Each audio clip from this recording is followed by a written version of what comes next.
बताया कि एक पाकिस्तान है और ना आपको किसी ने यह बताया कि एक ही इसका विजन है पाकिस्तान का, और वो ये है पाकिस्तान का हर बच्चा। और पाकिस्तान की अगर आप आबादी देखें तो आपको समझ आ जाएगी कि 18 साल से कम उम्र 64-65% लोग हैं। ये आपके बच्चे हैं, ये आपके बच्चे हैं। इन्हें सड़कों पे लाके जलवा दें, तोड़वा दें, आग लगवा दें, या सोचें कि इनका मुस्तकबिल क्या होगा, या सोचें कि ये तमाम बच्चे बच्चियां जो स्कूलों कॉलेजों से निकल रहे हैं इनका मुस्तकबिल क्या होगा, इनको नौकरी कहां से मिलेगी, नौकरी फराहम करने के लिए कुछ तजावीज़ सामने कहां से आएंगी। ये तो बात नहीं सुनी। ना एक पाकिस्तान की बात हुई, ना एक पाकिस्तान के विजन की बात हुई जिसमें गरीब आदमी के लिए बिलखसूस मगर हर एक के लिए नौकरी होगी, हर एक को महंगाई के बोझ से हटाया जाएगा, यानी महंगाई का बोझ उस पर घटाया जाएगा, यानी उसकी ज़िंदगी में सहूलत पैदा की जाएगी, यानी ऐसी सहूलत पैदा की जाएगी जिसके ज़रिए वो अपने बच्चे बच्चियों को तालीम दे सके, अपने माँ बाप की खिदमत कर सके, हस्पताल जा सके। कोई ऐसी बात नहीं सुनने को आई। पाकिस्तान तरक्की करे, पाकिस्तान की इक्तसादी हालत बेहतर हो, पाकिस्तान में नौकरियां आएँ, पाकिस्तान के मुस्तकबिल, बच्चों के मुस्तकबिल रोशन हो, पाकिस्तान के बूढ़े जो ज़ईफ़ लोग हैं उनकी आंखों में उम्मीद की किरण हो। कोई ऐसी बात सुनने में नहीं आई। क्या सुनने में आया कि बांग्लादेश में हसीना वाजिद इस वजह से पाकिस्तान जला दो। बांग्लादेश में हसीना वाजिद इस वजह से पाकिस्तान जला दो, इस वजह से पाकिस्तान में पकड़ लो, धकड़ लो, पाबंदी लगा दो। ये क्या बात हो रही है? तो मुझे तो ये बात भाई समझ नहीं आती, और जब तक ये गुफ्तगू जारी रहेगी तब तक मैं आपके सामने आता रहूँगा। जब तक ये आग लगाओ पकड़ लो की आवाज़, तोड़ दो की आवाज़, बांग्लादेश बन जाएगा, बांग्लादेश बन गया है, बांग्लादेश, जब तक ये हमें डराते रहेंगे मैं आपके सामने आता रहूँगा और आपको कहूँगा कि ये एक मुल्क है, ये एक मुल्क है जिसमें हम सब एक हैं, हम सब की मंजिल एक है, और वो मंजिल इक्तसादी तरक्की की है, वो मंजिल इंसाफ की है, वो मंजिल एक ऐसे मुआशरे की है जिसमें आपके बच्चे बच्चियां परवान चढ़ सकें, आगे बढ़ सकें, पुरुम्मीद हों। और ये जो हर तरफ तारीकी का जिक्र किया जाता है कि लुट गए, मर गए, सब जा रहे हैं, अरे कहाँ जा रहे हैं, सड़क पे आओ, सब बच्चे यहीं हैं, सब पुरुम्मीद हैं, कॉलेजों से स्कूलों से निकल रहे हैं, शराय तरक्की बढ़ गई है, बढ़ जाएगी नहीं, बढ़ गई है। हमारे दही इलाके, हमारे किसान जो इस मुल्क की 50% से ज़्यादा लेबर फोर्स बनाते हैं, यानी 50% से ज़्यादा नौकरियां जो हैं वो किसानों को मिलती हैं, वहाँ पे तरक्की की शरह 6.5% हो चुकी है। आप क्या बातें कर रहे हैं? जो महंगाई की शरह पिछले साल 40% थी, वो अब खाने पीने की अशिया की 40% थी, वो 2% पे आ चुकी है।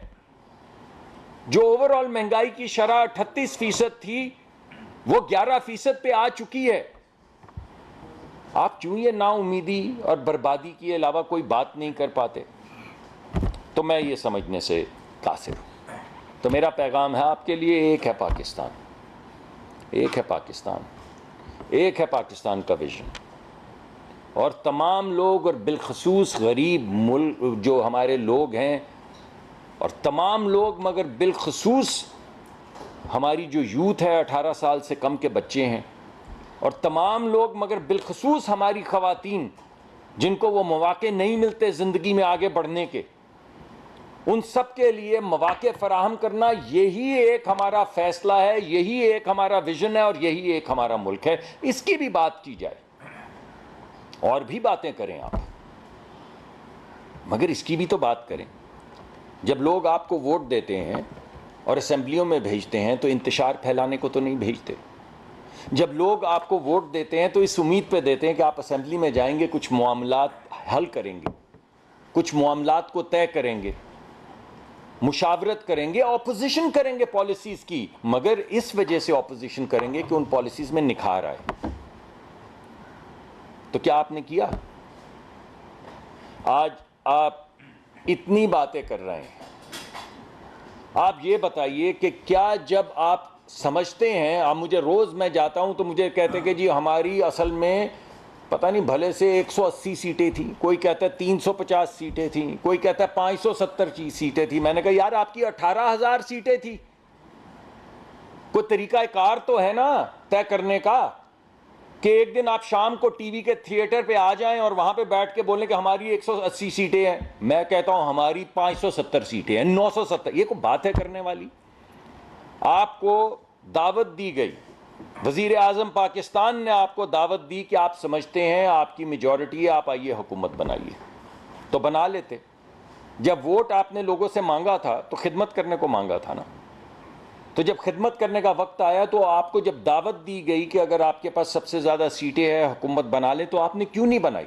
क्योंकि हुकूमत बनाना तो मकसूद नहीं था, उसके लिए तो फिर खिदमत करनी पड़ती। खिदमत करना तो मकसूद नहीं था, मकसूद तो था इंतशार फैलाना। तो इंतशार फैला रहे हैं। पीपल्स पार्टी ने कहा, खुर्शीद शाह साहब ने फ़ोन किया कि देखिए हम PMLN को जो सपोर्ट करने चले, हम आपको सपोर्ट करते हैं, आपके पास ज़्यादा सीटें, हुकूमत बनाइए। वो हमारे दोस्त चंद साहब जो हैं वो खुद चल के गए, उन्होंने प्रोग्राम्स में कहा कि मैं खुद चल के गया और मैंने कहा कि पीपल्स पार्टी की तरफ से हमारी दावत है कि आप आइए और हुकूमत बनाएं, हम आपको सपोर्ट करते हैं। मगर काहे को बनाए? हुकूमत बनाते तो भाई खिदमत करनी पड़ती। अब आज शाम को, रोज़ शाम को बैठ के जो आग जलाओ घिराओ की बात करते हैं, तो फिर तो बात करनी पड़ती। जिस तरह मैं आपको कहता हूं कि हमने महंगाई कम कर दी, तो फिर ये बात करनी पड़ती। जिस तरह मैं आपको कह रहा हूं कि खुराक जो है उसकी कीमतों में इजाफा 40 से घटा के 2% हो गया, तो फिर ये बात करनी पड़ती। मैं आपको जो कह रहा हूं कि इक्तसादी तरक्की ज़रई इलाकों के अंदर 6.5% हो गई, तो फिर ये बात करनी पड़ती। मैं आपको कहता हूं कि 30% कलेक्शन टैक्सेस की बढ़ गई, तो फिर ये बात करनी पड़ती आपको। मगर ये बात तो करनी नहीं है। पहले भी बात यही थी। पहले क्या किया? पहले भी तो यही किया जो आज ये कह रहे हैं। बार बार बांग्लादेश की बात करते हैं, बार बार आग लगाने की बात करते हैं, बार बार मुल्क तोड़ने की बात करते हैं कि अगर ऐसा होगा तो ऐसा हो जाएगा। कैसा हो जाएगा भाई? हम सब इकट्ठे हैं, कुछ नहीं होगा, कुछ नहीं होगा। अल्लाह ताला के करम से इस मुल्क को हम सब इकट्ठे हैं और हम इकट्ठे आगे बढ़ेंगे। और हम मुश्किल वक्त से गुजर रहे हैं, मगर हम इस मुश्किल वक्त से गुजर जाएंगे। हमारे बच्चों की आंखों में जो उम्मीद है उसे कत्ल मत कीजिए, ये तारीकी का खाका मत खींचिए। कौमें जो हैं हर चीज के साथ जिंदा रह सकती हैं, गुर्बत में भी जिंदा रह सकती हैं, मगर नाउमीदी में जिंदा नहीं रह सकती। तो ये नाउमीदी मत फैलाइए। और हकीकत आपकी क्या है? हकीकत आपकी यह है कि पैर पड़े जाते हैं कि वो एक कमेटी बना रहे हैं, हमने तो आप भी कोई एक तजवीज़ कर दें, अल्लाह आपको के मर्तबे बुलंद करे, अल्लाह आपके मर्तबे बुलंद करे। कभी आप मीर जाफ़र कहते हैं, कभी आप कब्र तक पीछा करने को कहते हैं, और कभी एक ही सेकंड के अंदर आप पैरों में गिर पड़ते हैं। और एक ही सेकंड में अल्लाह आपका मर्तबा बुलंद करे, ज़रा एक नॉमिनेट कर दें बंदा जिससे हम भी बात कर सकें। क्या बात करनी है आपको? की क्या है आज तक आपने बात? आप इतने बड़े रहनुमा बनते हैं, जमहूरियत के अलम बरदार बनते हैं, आपने बात क्या की? आपने कहा यार वो तो जो सिविलियन फोर्सेस पे पेट्रोल बम फेंके थे वो हमने फेंके थे, फौज पे थोड़ी फेंके थे। कमाल है यार, वाह वाह वाह, सुभान रब्बी अल्लाह। यानी एक बंदा, एक लीडर जो अवाम कहता है कि मेरे साथ अवाम है, वो कहता है अगर अवामी लोगों पे और जो सिविलियन फोर्सेस हैं उनके ऊपर पेट्रोल बम फेंका तो क्या फेंका, ये तो मैं मानता हूं। अरे मानते तो आप 9 मई भी थे। आपने घर से बाहर निकलते हुए मोटर गाड़ी में बैठ के ये कहा था कि अगर मुझे पकड़ा गया तो ये वे हो जाएगा, और आपने ये वे कर दिखाया। ये तो आप ये से आगे बढ़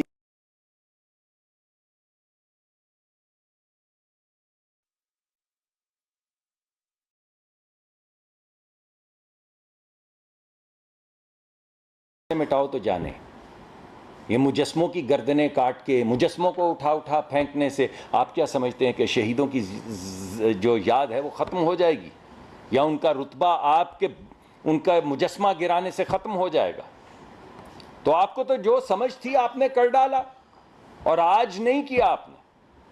इससे पहले भी जब आपने धरना दिया तो आपने यही किया, आपने एक सिविलियन एसएसपी की रीढ़ की हड्डी तोड़ी, आपने सिविलियन इदारा पीटीवी के ऊपर चढ़ दौड़े, कब्जा किया, विक्ट्री के निशान बनाए स्कार्फ पहन के, आपने क्रेन लगा के अपनी पार्लियामान जिधर आप इलेक्ट होकर जाते हैं आपने उसके जंगले तोड़े और उस पर कब्जा किया। आपने वो सेक्रेटेरिएट जहां पे लोगों के मसाइल हल होते हैं उसका घेराव किया, उसको 3-4 दिन बंद रखा।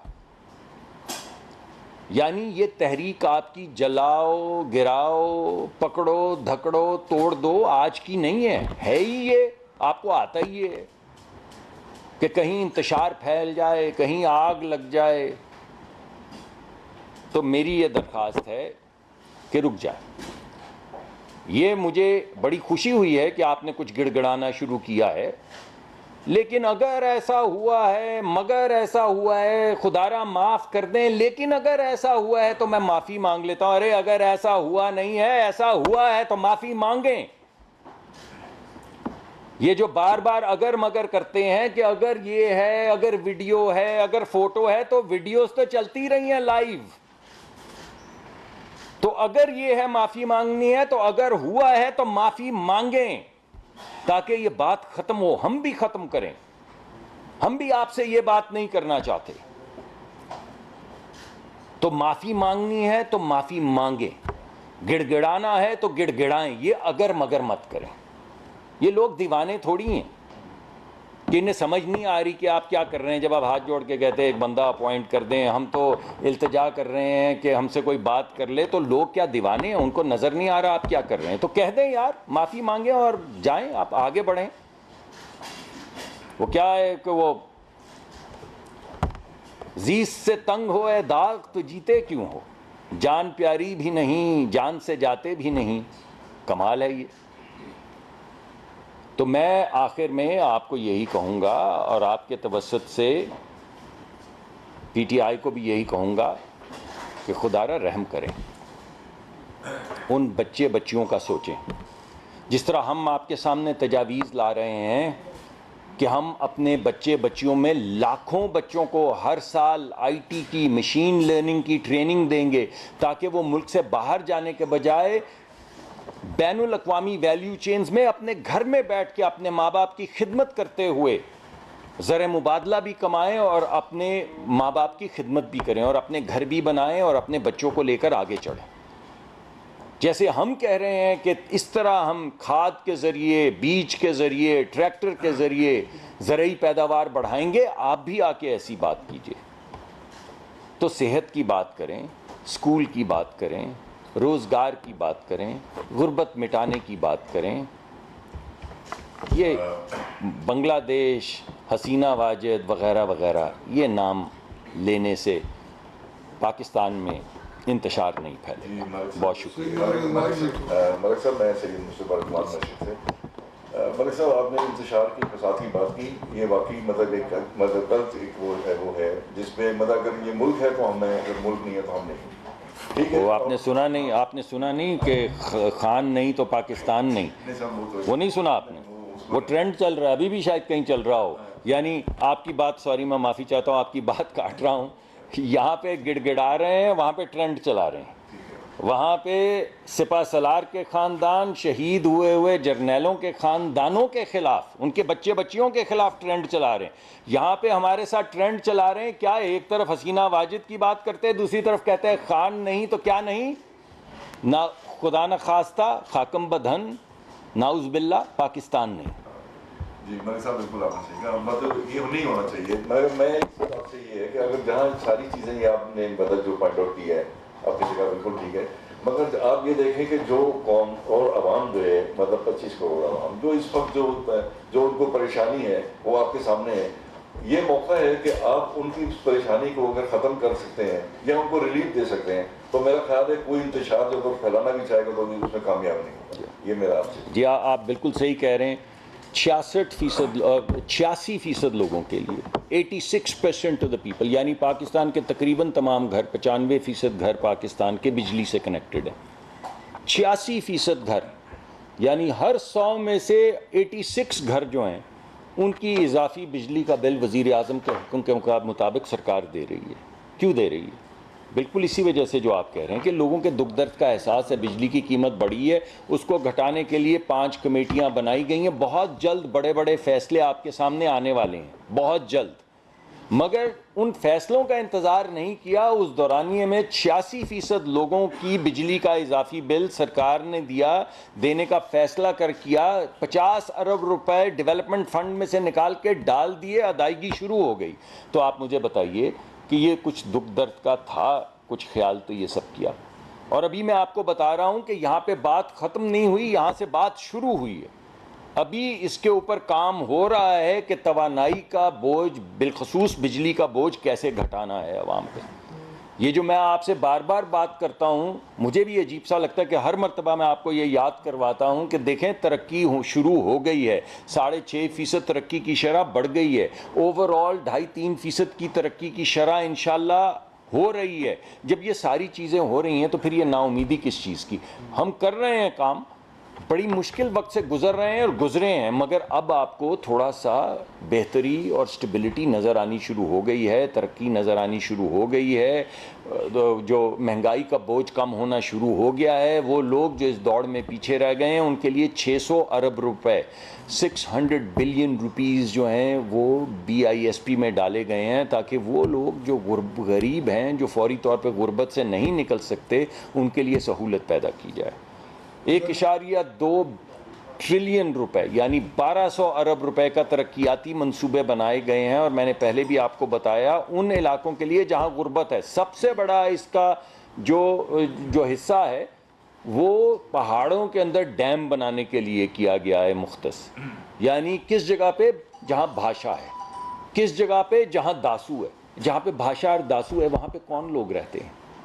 वो डिफेंस के लोग तो नहीं हैं, गुलबर्ग के लोग तो नहीं हैं, क्लिफ्टन के लोग तो नहीं हैं, वो तो गरीब लोग हैं जो पहाड़ों में बस्तियों में रहते हैं। जब वहाँ पे काम होगा, अरबों रुपए का काम होगा, तो वहाँ पे लोगों को रोज़गार मिलेगा। तो हमारे तरक्याती मंसूबों का भी एक ही मकसद है, रोज़गार, खुशहाली। हमारी गुर्बत मिटाने की जो एलोकेशन है उसका भी एक ही काम है कि जो लोग इस दौड़ में पीछे रह गए हैं, बिलखसूस ख़वातीन, बिकॉज बिस्प का प्रोग्राम जो है वो मरकूज़ है ख़वातीन पे, तो बिलखसूस ख़वातीन जो हैं उनको सपोर्ट मिले। इंशाअल्लाह ये सारे खुद अपने पैरों पर खड़े होंगे, इंशाअल्लाह इन सबको रोज़गार मिलेगा, इंशाअल्लाह ये मुल्क तरक्की करेगा। मगर जब तक हम उस रास्ते पे चल रहे हैं, वो लोग जो इस दौड़ में पीछे रह गए हैं उनका पाकिस्तान पे हक है, या हम उनका हक अदा कर रहे हैं। जब मैं 600 अरब रुपए बिस्प की बात करता हूँ तो उनके हक की बात करता हूँ। जब मैं तरक्याती मंसूबों की बात करता हूँ और उन इलाकों की निशानदही करता हूँ जहाँ पे ये मंसूबे बन रहे हैं, तो मैं उनके हक की बात करता हूँ। जब बलूचिस्तान के अंदर माइनिंग का जो रेवोल्यूशन जिस पे हम काम कर रहे हैं, तो मैं बलोच जो हैं उनके हक की बात करता हूँ। तो इंशाअल्लाह हम आगे बढ़ रहे हैं, कुछ वक्त लगेगा लेकिन उस मंजिल तक ज़रूर पहुँचेंगे। नरीन जंजोआ साहिबा जियो से। सदीक मलिक साहब, 9 मई के जो हवाले से बात करते हैं, DDR SPR बात करें, हुकूमती काम बात करें, या अब तो खान साहब भी ये कह रहे हैं कि जिसने तोड़ फोड़ की है, जिसने गड़बड़ की है उसको सजाएंगे। लेकिन दूसरी तरफ हम देखते हैं कि रोज़ जमानत होती है उन लोगों की जो कि वीडियोज़ पे आई हैं बलवा करते हुए और आग लगाते हुए, उन सब की जमानतें बारी बारी हो रही है। तो कंफ्यूजन कहाँ है, डिसएग्रीमेंट्स कहाँ है? इस पर मैं क्या बताऊँ, आप ज़रा अदालती फ़ैसले सारे पढ़ लें उस तनाज़ुर में। यानी अभी क्या फ़ैसला हुआ पिछले दिनों? हुआ ये साहब कि एक मुकदमा गया, यानी पार्टी ने, PTI ने इलेक्शन नहीं करवाए, उनको दोबारा 2 दफ़ा कहा गया, उन्होंने फिर भी इलेक्शन नहीं करवाए। कागजात मांगे गए कि आपने जो खुद आइन बनाया है उसके मुताबिक दिखा दें आपने क्या किया है, वो भी नहीं दिखाया गया। तो इलेक्शन कमीशन ने एज पार्टी उनको मुअत्तल कर दिया। ठीक है साहब, मुअत्तल हो गए। अब ये फ़ैसला ECC का है। उस फैसले को लेकर गए PTI पेशावर में, और पेशावर हाई कोर्ट ने कहा कि नहीं इस फैसले को ख़त्म किया जाए। तो फैसला ख़त्म हो गया। उसकी अपील के अंदर सुप्रीम कोर्ट गए तो सुप्रीम कोर्ट ने कहा कि इस फैसले को बहाल किया जाए, यानी इलेक्शन नहीं करवाए गए, यानी पार्टी ने जो ज़वाबित थे, जो कवानीन थे पार्टी रहने के लिए, वो पूरे नहीं किए, इस वजह से पार्टी जो है वो एज अ पार्टी नहीं इलेक्शन में आ सकती। ये फैसला था सुप्रीम कोर्ट का, जो पेशावर हाई कोर्ट का फैसला सुप्रीम कोर्ट में गया। सुप्रीम कोर्ट ने कहा कि नहीं भाई, पेशावर हाई कोर्ट के फैसले को मुअत्तल किया और ये पार्टी नहीं है। तो जब पार्टी नहीं है तो उसको पार्टी का निशान नहीं मिला। जब पार्टी का निशान नहीं मिला तो सब ने, जैसे आपको याद होगा, हमसे निशान ले लिया था। तो मैं भी इंडिपेंडेंट के तौर पे सेनेट में इलेक्ट होकर आया था। आपको याद है वो कि नवाज शरीफ साहब के सिग्नेचर की वजह से हमसे निशान भी ले लिया गया था, पार्टी का टिकट भी ले लिया गया था, इस उम्मीद पर कि तोड़ फोड़ के इधर उधर ले जाएंगे। लेकिन बहरहाल उसी तरह इनने भी इलेक्शन लड़ा। अब आप मुझे ये बताइए कि जो पिटिशन थी वो ये थी कि सुन्नी इत्तेहाद को सीटें दी जाएं, और वो बात जिसका पूरे फसाने में कहीं जिक्र नहीं था। फैसला ये आया कि छोड़ें यार, पिटिशन में कुछ भी लिखा हो, ऐसा करते हैं कि पीटीआई को ही ना दे दें। भाई पिटिशन तो ये है कि सुन्नी इत्तेहाद लोगों ने हलफ लेके, वो जो भी कुरान के ऊपर लेते हैं या कहते हैं हाथ उठा के हलफ लेते हैं, कि हलफ लेके कहा कि हम इंडिपेंडेंट्स सुन्नी इत्तेहाद ज्वाइन कर रहे हैं, अदालत में गए कि हमें हमारी सीटें दी जाएं। तो फैसला ये आया कि पिटिशन में जो भी हो, मेरा ख्याल है पीटीआई को ही दे देते हैं। तो गुमान में ही आता है, सवाल ये उठता है कि फ़ैसलों के ज़रिए अगर सीटें देनी है तो इलेक्शन क्यों करवाया जाए। सवाल उठता है कि क्यों ना एक फ़ैसले के ज़रिए ही हुकूमत बना दी जाए, कि बैठ जाएं, कोई फ़ैसला कर लें कि भाई अब ये सवालात नहीं उठने चाहिए। तो अगर आपको फ़ोटो नज़र आ रही है नौरीन साहिबा, और अगर आपको तोड़ फोड़ भी नज़र आ रही है, और अगर आपको उन लोगों की वीडियोज़ नज़र आ रही हैं जो कह रहे हैं कि चलो चलो GHQ चलो,